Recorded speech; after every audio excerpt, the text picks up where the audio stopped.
Russia வர வர கொஞ்சம் சரியில்லை போல தெரியுது அப்படிங்கிற கேள்விகள். காரணம் என்னன்னா, சீனாவோட நியூ இயர் பிப்ரவரி 17 தொடங்கியிருக்கு. ஒரு ஒரு டைமும் ஒரு ஒரு ஜோடியாக் சைன் வந்து பார்த்தீங்கன்னா வரும். அது ஒரு எலமெண்ட் வுட்டு, ஃபயரு இது போல எலமெண்ட் வச்சுக்கிறாங்க. ஸோ இதில் இந்த தடவை வந்து பார்த்தீங்கன்னா ஃபயர் ஹார்ஸ். போன தடவை பாம்பு இருந்தது. அதுக்கு முன்னாடி டிராகன் இருந்தது. இப்போ வந்து பார்த்தீங்கன்னா ஹார்ஸ் அப்படிங்கிற போல ஜோடியாக் சிம்பிள் இருந்து ஹார்ஸ் சூஸ் பண்ணிக்கிறாங்க. ஃபயர் ஹார்ஸ் அப்படிங்கிற சொல்றாங்க. எப்படி வேகமா நெருப்பு புடிச்சு போய் அப்படியே தைவானுக்குள்ள உட்காந்துருவாங்களா? அப்படிங்கிற கேள்விகள் இருக்கு. பட் அது ஒரு சைடு. என்னன்னா, ரஷ்யா சரியில்ல ரஷ்யா நீங்க அப்படிங்கிறது போல. சீனாவோட நியூ இயர் சீனா கொண்டாடுறாங்க ஓகே. ரஷ்யா சீனாவாவே மாறி கொண்டாடுறீங்களே, கொண்டாடுங்க. ஆனா சீனாவாவே மாறி கொண்டாடுறீங்களே, பார்த்து சீனாவா மாறிட போறீங்க. உங்க நாடே அப்படி சீனா நாடா மாறிட போறீங்க அப்படிங்கிற. ஏன்னா மரியா ஜெரக்கோ அவர்கள் முழுமையா சைனீஸாவே மாறிட்டாங்களே. அவங்க மேக்கப்ல இருந்து உடையில இருந்து எல்லாமே பாக்குறதுன்னா சைனா ஆளுன்னு நினைச்சேன். கடைசியில பார்த்தா அந்த இது மரியா ஜெரக்கோ அவர்கள். என்னது இது ரஷ்யா அப்படிங்கிற கேள்விகள் இருக்கு. பட் இருந்தாலும் பரவாயில்ல. நம்மளுக்கே காண்டுகள் ஆகுதே. ஒரு சைடு ஓரமா பார்த்துட்டு இருக்கக்கூடிய உக்ரைனுக்கு காண்டாகுமா ஆகாதா? மேற்குகளுக்கு கீழிருந்து மேல வரைக்கும் எரிஞ்சு கருகி இருந்தாலும் ஆச்சரியப்படுறதுக்குல. ஒயிட்ஸ் அப்படின்னு சொல்லிட்டு இருக்கக்கூடிய நபர்கள்லாம் பிளாக்ஸா மாறி இருந்தாலும் ஆச்சரியப்படுறதுக்குல. அந்த அளவுக்கு உஷ்ணம் வந்து பாத்தீங்கன்னா உங்களுக்குள்ள வந்திருக்கும். ஃபயர் ஹார்ஸ் இல்லையா இந்த தடவை? அதனால ஏன்னா அதிகப்படியான ஆயிலுங்க. ரெக்கார்டை பிரேக் பண்ணிட்டாங்க. சைனா வாங்கியிருக்கிறாங்க ரஷ்யா கிட்ட இருந்து. நல்ல வேலை நம்ம தப்பிச்சோம். சைனா வந்து இப்ப நான் வாங்கியிருக்காங்க அப்படிங்கிறது போல அந்த உஷ்ணத்தோட வெளிப்பாடு வந்து பாத்தீங்கன்னா தெரிஞ்சிருக்கு. அடுத்த ஒரு குற்றச்சாட்டுகள் இப்ப சைனாக்கு போயிட்டாங்க. சைனா அதிகமா ரஷ்யாவோட ஆயில் வாங்குறாங்க. கையிலெல்லாம் ரத்த கரைகள் படிந்திருக்கிறது அப்படிங்கிற போல. ஆனா இவங்கெல்லாம் இப்ப எக்கனாமிக் டீல் போடுறீங்களே, உங்களுக்குலாம் எந்த கையில கரையும் ஆகாதா அப்படிங்கிற போல கேள்விகள் வருது. பட் இருந்தாலும் பரவாயில்ல. இது போல விஷயங்கள் வந்து பாத்தீங்கன்னா ஜியோ பாலிடிக்ஸ்ல நடந்துகிட்டு இருக்கு. மெயினான விஷயத்துக்கு வந்துருவோம். ரஷ்யா, உக்ரைன் இந்த பிரச்சனையில வந்து பாத்தீங்கன்னா முடிவுக்கு வருது அப்படிங்கிறது தெளிவா தெரிய ஆரம்பிச்சிருச்சு. என்னப்பா பேச்சுவார்த்தை தானே அப்படின்னு கூட சொன்னீங்கனாலும், அது ஒரு சைடு இருந்துட்டு போட்டோம். ஆனா களத்துல அப்படிங்கும்போது அதோட முடிவை நோக்கி வந்துகிட்டு இருக்கு அப்படிங்கிறது போல செய்திகள். அதுக்கான காரணம் இப்ப இருக்கக்கூடிய இந்த வீடியோ லோட் ஆயிருக்கும். FPV ட்ரோன்கள், ரஷ்யாவோட FPV ட்ரோன்கள் ஒரு நாளைக்கு 5000 ட்ரோன்கள் கிட்ட கிராஸ் ஆயிட்டு இருக்கு. அது வேற கதை. பட் இருந்தாலும் இது போல FPV ட்ரோன்கள் இப்போ ஃப்ரீயா உள்ள வர ஆரம்பிச்சிருக்கு உக்ரைனுக்குள்ள. அதுவும் எந்த இடத்துல? கிரமடாஸ்க்ல. அதுதான் இங்க இருக்கக்கூடிய ஹைலைட். Race to கிரமடாஸ்க். இந்த ரஷ்யா உக்ரைன் பிரச்சனை பிப்ரவரி 2022 ஆரம்பிக்கும் போது யூகே செட் பண்ண இருக்கக்கூடிய டார்கெட் தான் கிரமடாஸ்க். Race to கிரமடாஸ்க். அந்த ரேஸ்ல வந்து பாத்தீங்கன்னா ரஷ்யா இப்ப ரீச் ஆயிருக்காங்க. ரஷ்யாவோட FPV ட்ரோன்கள் வந்து பாத்தீங்கன்னா கிரமடாஸ்குள்ள எந்த ஒரு தங்குதடை இல்லாம யாராவது இருக்காங்களா, எங்க ஒளிஞ்சிருக்காங்க அப்படிங்கிற தேடி தேடி பார்த்து அடிச்சுக்கிட்டு இருக்கு. நம்ம சேனலை தொடர்ந்து பாக்குறவங்களுக்கு தெரியும். அது இந்த களத்தை பொறுத்த வரைக்கும் எப்பவுமே ரஷ்யன்ஸ் ஒரு பகுதிக்குள்ள என்டர் ஆகுறாங்கன்னா முதல்ல என்டர் ஆகுறது FPV ட்ரோன்கள். அடுத்தது ட்ரோன் டாமினன்ஸ் கிடைச்சிச்சுன்னா ஆர்ட்லரிகள், அதுக்கப்புறம் டேங்க், அதுக்கப்புறம் பிரிகேட்ஸ் உள்ள என்டர் ஆக ஆரம்பிப்பாங்க சபட்டாச் டீம்கள். அப்புறம் ஒரு ரெடியே இடம் பண்ணுவாங்க. அதுக்கப்புறம் அதிகப்படியான ட்ரூப்ஸ் வருவாங்க. பேட்டில் ஸ்ட்ரீட்ஸ்ல நடக்கும். ஸ்ட்ரீட்ஸ்ல பேட்டில் நடந்ததுக்கு அப்புறமா ஒரு ஒரு பகுதிகளா பிடிச்சிட்டு வருவாங்க. அதுக்கப்புறம் முடிச்சு துரத்தி விட்டுருவாங்க உக்ரைன். மீட் எடுத்துருவாங்க ரஷ்யா. இதுதான் வந்து பாத்தீங்கன்னா காலத்துல நடக்கக்கூடிய விஷயங்கள். ஸோ முதல் கட்டம் அப்படிங்கிறது வந்து பாத்தீங்கன்னா FPV ட்ரோன்கள். ஏன்னா இந்த FPV ட்ரோன்கள் போகுதுன்னா கிரமடாஸ்க்ல இருக்கக்கூடிய மிக முக்கியமான பகுதிகள். அதாவது எங்கேயாவது இந்த கம்யூனிகேஷனு, ரெண்டாவது பண்ண எலக்ட்ரானிக் வார்ஃபேர் ஜாமர்ஸ், வேற ஏதாவது வச்சிருக்காங்களா என்ன ஏதுங்கெல்லாம் பார்த்து முதல்ல இது போல ட்ரோன்கள் போய் விளையாடும்.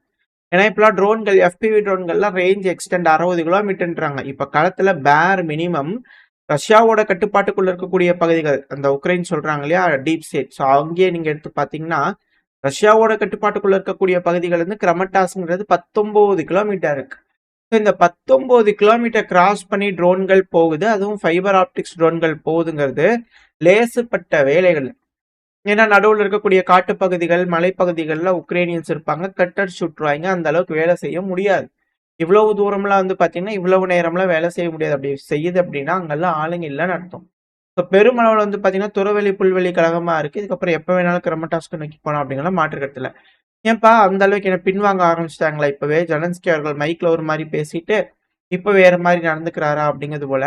பட் ஆனா பிரிகோஜினி அவர்களோட காலகட்டத்துல ஒரு விஷயம் சொல்லியிருப்பாரு. பக்முட்டை பிடிக்கும் போது பேட்டில் ஆஃப் பக்முட்ல அவர் சொல்லியிருப்பாரு. இப்ப நினைச்சா கூட கிரமட்டாஸ்ல போய் உட்காரலாம். ஃபுல்லா ஓப்பனா தான் இருக்கு. ஆனா அதுக்குன்னு காலை வச்சோம்னு வச்சுங்க ஏகப்பட்ட இழப்புகள் வரும். அது ஒரு டிராப் அப்படிங்கிறது போல பிரிகோஜினி அவர்கள் சொல்லுவார். ஸோ அப்ப இருந்தே வந்து பார்த்தீங்கன்னா, இந்த பகுதிகள்ல பெருமளவுல இல்ல. ஏன்னா மேடு, பள்ளம், பள்ளத்தாக்கு அதுபோல ஏகப்பட்ட விஷயங்கள் இருக்கு. நம்ம மேப்ல பார்க்கும்போது காரணங்கள் பார்க்கலாம். ஆனா கிரமடாஸ்க்ன்றது வந்து பார்த்தீங்கன்னா, டொனெஸ்கோட மிக முக்கியமான பகுதி. கிரமடாஸ்க், ஸ்லோவியான்ஸ்க். ஸோ யுகே செட் பண்ணக்கூடிய ஒரு டார்கெட் தான் பிப்ரவரி 2022ல ஸ்டார்ட்டிங்ல வந்து பார்த்தீங்கன்னா, இந்த பிரச்சனை ஆரம்பிக்கும்போது ரேஸ் டூ கிரமடாஸ்க் அப்படிங்கிற ஒரு வார்த்தை வந்துச்சு. ஸோ அந்த ரேஸ்ல வந்து பார்த்தீங்கன்னா, ரஷ்யா வந்து நின்னுட்டாங்கன்னு அர்த்தம். ஒன்ஸ் கிரமடாஸ்க் புடிச்சுட்டாங்கன்னா, முழு டொனெஸ்கையும் முடிச்சுட்டாங்க. ரஷ்யாவோட கட்டுப்பாட்டுக்குள்ள வந்துருச்சு. உக்ரைன் பின்வாங்கினாலும் சரி, வாங்காட்டியும் சரி, இப்ப இந்த பகுதிகள் அவங்க கட்டுப்பாட்டுக்குள்ள வந்துருச்சுன்ற அர்த்தம். முதல்ல FPV ட்ரோன்கள் வந்திருக்கு. இங்க இருக்கக்கூடிய கம்யூனிகேஷன், எலக்ட்ரானிக் வார்ஃபேர் இது எல்லாத்தையும் அடிச்சு துவம்சம் பண்ணதுக்கு அப்புறமா, இந்த கேபிள் ட்ரோன்கள் கூட வந்து பாத்தீங்கன்னா, வயர்லெஸ் ட்ரோன்களும் வர ஆரம்பிக்கும். அது மிக பெரும் சேதங்களை ஏற்படுத்தும். ஏன்னா இந்த கேபிள் ட்ரோன்கள்லாம் ரொம்ப கம்மியா தான் யூஸ் பண்ணுவாங்க. அது யூஸ் பண்ணி இது போல எலக்ட்ரானிக் வார்ஃபேர், சப்ரஷன் ஆகக்கூடிய பகுதிகள்லாம் இதை வச்சு நம்ம தாக்கி அழிச்சு எல்லாம் ரெடி பண்ணதுக்கு அப்புறம் கம்யூனிகேஷன்லாம் சீர்குலைச்சதுக்கு அப்புறமா ரெகுலர் ட்ரோன்கள், வயர்லெஸ் ட்ரோன்கள் அதிகப்படியாக யூஸ் ஆகும். ஸோ இதுதான் ரஷ்யா உக்ரைன் பிரச்சனை நடக்குது. அதுவும் ரஷ்யா ஒரு நாளைக்கு 5000 ட்ரோன் 3000 ட்ரோன் யூஸ் பண்ணிட்டுக்கிறாங்க குறைவில்லாம. ஸோ இழப்புகள் பெருமளவில் இருக்கு அப்படிங்கிற மாற்றுக்கருத்துல. ஸோ இப்படி இருக்கும் சமயத்துல உக்ரைனுக்குள்ள வந்து பார்த்தீங்கன்னா களத்துல எதுவும் சரியில்லை. உக்ரைனுக்குள்ளேயும் எந்த ஒரு நிலவரமும் சரி இருக்க மாட்டேங்குது. ஏன்னா ஒரு நபர் 32 வயது இருக்கக்கூடிய ஒரு நபர் அவர வந்து பாத்தீங்கன்னா, அரெஸ்ட் பண்ணிக்கிறாங்க. காரணம் என்ன அப்டின்னா, சும்மா வீதியில வந்து பாத்தீங்கன்னா 3 பேத்துக்குள்ள சண்டையாயிருக்கு. சண்டையானதுல இவர் வந்து வீரரா ட்ரெயின் ஆயிருக்கிறாரு. இப்ப ஏதோ கொஞ்சம் ரெஸ்ட் எடுக்கலாம்னு சொல்லி அந்த ரொட்டேஷன்ல வந்திருப்பார் போல தெரியுது. இல்ல ஏதோ ஒரு நடந்திருக்கு. இல்ல தப்பிச்சு வந்துட்டாரான்னு தெரியல. ஸோ வந்தவர் என்ன பண்ணிக்கிறாருன்னா, எங்க கைகலப்பான உடனே கண்ணி வெடிச்சு. கையில கிரினேட் இருக்கும்ல எடுத்து வீசிட்டார். அடேய்! இதெல்லாம் வீரர்கள்லாம் ஃப்ரண்ட் லைன பண்ண வேண்டியது. அதையே கொண்டு வந்து சிவிலியன் கூட சண்டை பிடிச்சிட்டு இருக்கும்போது கிரீனாட பிடிங்கி வீசிக்கிட்டாரு அப்படிங்கிறது போல செய்திகள். இதுதான் நடக்கும். ஏன்னா பல சிட்டிசன்ஸ் வந்து பாத்தீங்கன்னா ட்ரெயின்ட் ஆகி ஆயுதங்களை யூஸ் பண்ணும்போது அவங்க கையில துப்பாக்கிகள் ஆயுதங்கள் நம்ம நேத்தி கூட பார்த்துருப்போம்னு நினைக்கிறேன். ஒரு நபர் ட்ரைனிங் வந்து தப்பிச்சு வரும்போது துப்பாக்கி எடுத்து வந்துக்கிறாரு. ஒரு நபரை பட்டின்னு போட்டாரு அப்படிங்கிறது போல போலீஸ் ஆஃபீஸர் போட்டார் அப்படிங்கிறது போல. இதே போல இப்ப இங்க ஒருத்தர் வந்து கிரினேடு யூஸ் பண்ணிக்கிறார். நாட்டுல அதிகப்படியான குற்றச் செயல்கள்ங்கிறது அதிகரிக்கும்.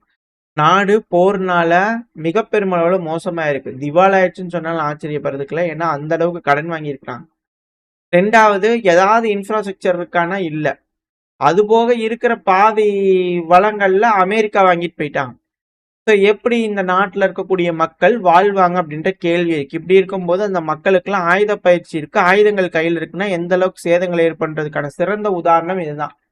சும்மா கைகளை பாய் அப்படின்னா கிரினேட் பிடிங்கி வீசிட்டாங்கன்னா எப்படி கேள்வி வருது.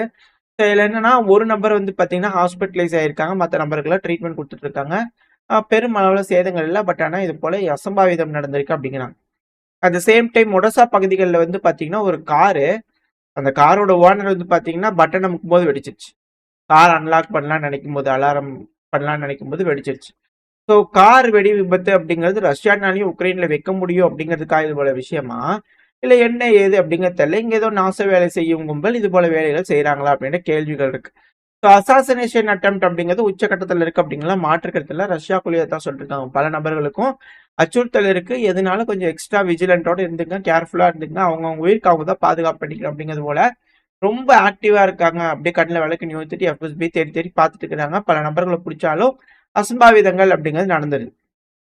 56 வயசுல இருக்கக்கூடிய ஒரு நபர் காயமடைஞ்சிருக்காரு இந்த ஒடசா கார் விபத்துனால அப்படிங்கிற செய்திகள் வந்துட்டு இருக்கு.